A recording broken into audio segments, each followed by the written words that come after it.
Sveiki! Lietuvoje kas ketvirtas žmogus yra didžėjus, kas trečias fotografas ir kas antras photoshoperis.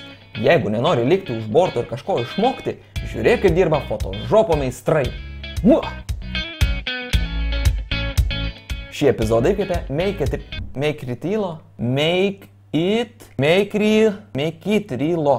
Šį epizodą įkvėpė Make It Real laiškas. Sveiki Photoshop meistrai, išsiskyriau su drauge. Kuo toliau, tuo labiau suprantu, kad man be jos blogai. Labai blogai. Esu girdėjęs, kad Photoshopas gali išspręsti visas pasaulio problemas, todėl ir kreipiuosi į jūs. Nenoriu likti amžinai vienišas, prašau, padėkite man susigrąžinti paną. Šiaip su tokiom problemom reikia kreiptis į 24 valandas. Nors galim pabandyti tavo panai sukelti pavydą. Ta prasme, aš tave iškirpu iš nuotraukos, įkeliu prie kitų panų, tu įsikeli į internetą, tavo draugė pamato ir grįžta namo. Pabandom. Pirmiausia, reikėtų sutvarkyti Make It Real nuotrauką, kad jis atrodytų šiek tiek pasikeitęs. Tipo atsigavęs toks po senų santykių surimtėjęs eržilas. Tam reikalui iš paprasto arklio jį paverskim kentauru. Tipo iš liūdesio evoliucionavo į kitą levelį.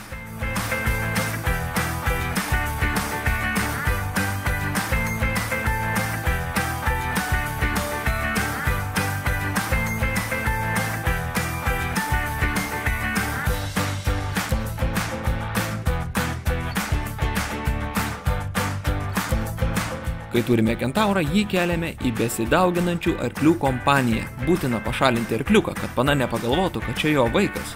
Na ir belieka Make It Real priglausti prie romantiškai nusiteikusių arkliukų, sudėti šešėlius ir apšlifuoti kanopas.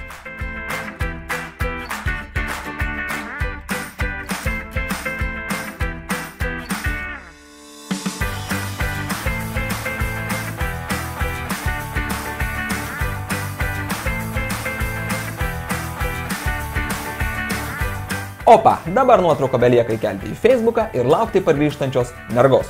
O jeigu ir negrįž, pohui, kaip pasakytų photoshoperiai, jeigu iš veido esi panašus į arklį, tai mergos važiuok ieškoti į Latviją. Iki pasimatymo.